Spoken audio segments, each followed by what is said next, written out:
Hola a todos, ¿qué tal? ¿Cómo están? Este vídeo quiero dedicarlo a las declaraciones de nuestra flamante ministra de Trabajo, la señora Yolanda Díaz, que para estrenarse en el cargo ha acudido al canal oficial del régimen, es decir, a La Sexta, al programa Al Rojo Vivo, dirigido por Antonio García Ferreras, que como todo el mundo sabe, es un periodista riguroso, que siempre lleva la verdad por delante, que es un hombre muy imparcial y que no tiene ningún sesgo ideológico.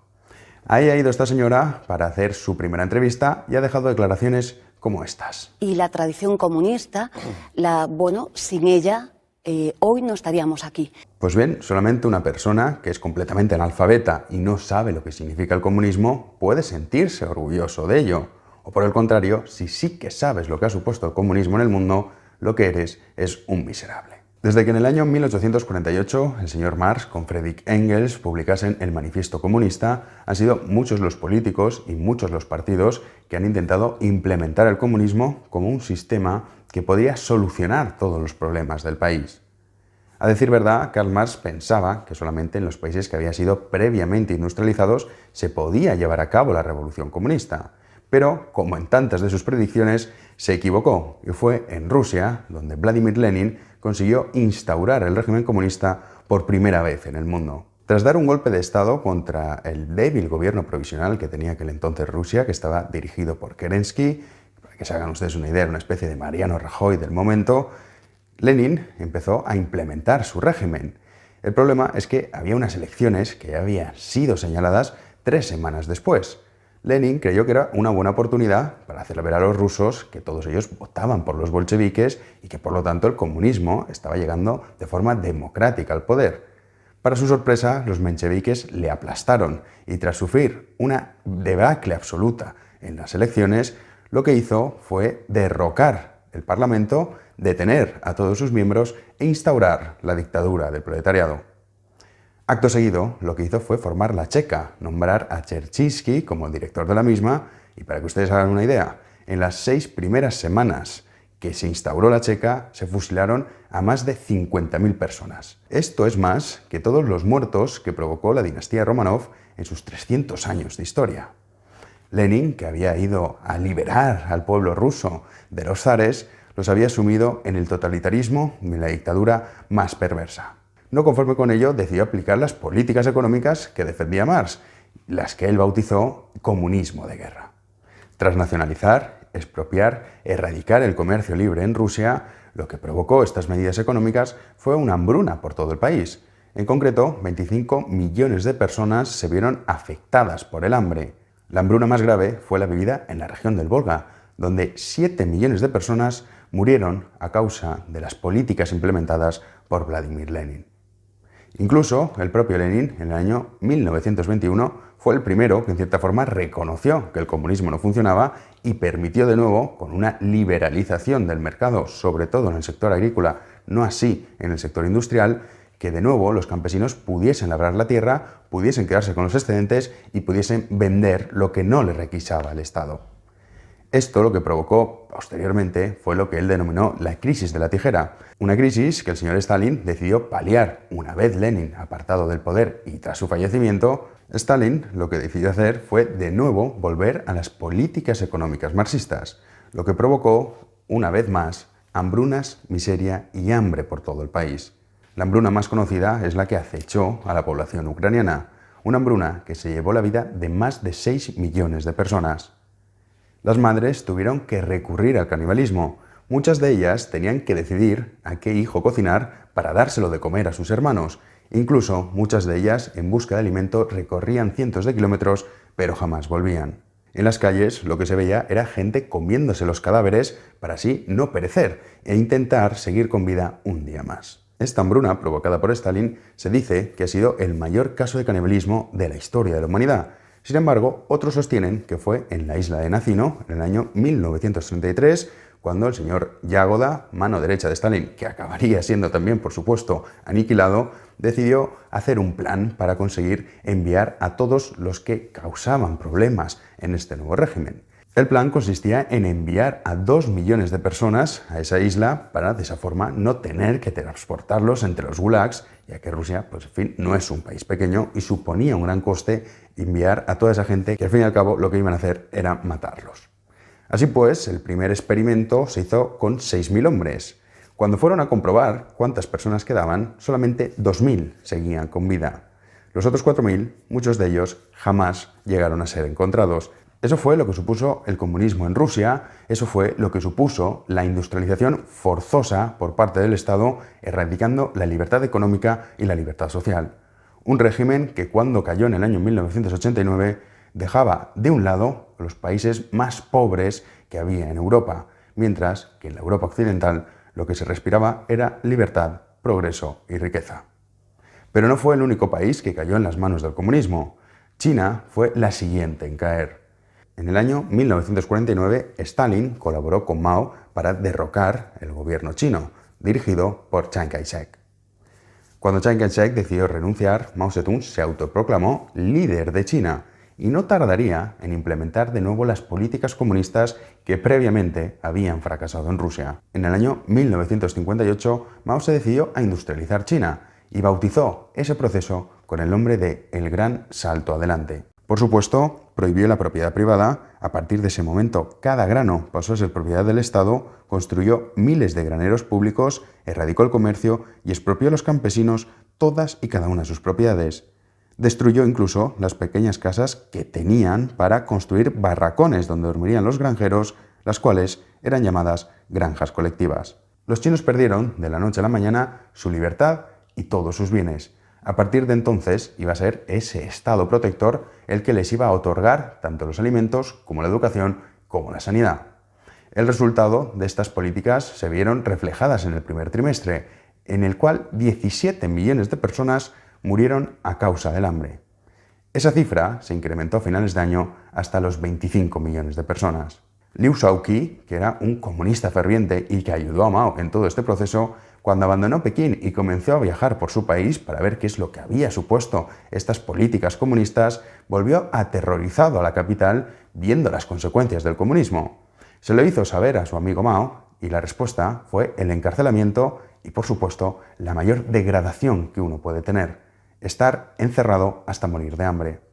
Mao incluso llegó a ordenar que grabaran a su amigo encarcelado para ver cómo se comía sus propias heces y de esa forma intentar sobrevivir un día más. Pero Mao, lejos de culpar al comunismo de la situación, lo que hizo fue culpar, como siempre hacen los comunistas, a un tercero, en este caso a los gorriones. Aunque les parezca surrealista, Mao ordenó a la población china a matar a todos los gorriones, y aquellos que conseguían matar a un gran número de gorriones eran recompensados con unos cuantos gramos de arroz de más. Por supuesto, el plan fracasó, ya que sin gorriones ni pájaros que se comieran los insectos y las langostas, las cosechas del año siguiente fueron un absoluto desastre. De nuevo, la intervención estatal, lejos de mejorar la situación, lo que hizo fue empeorarla.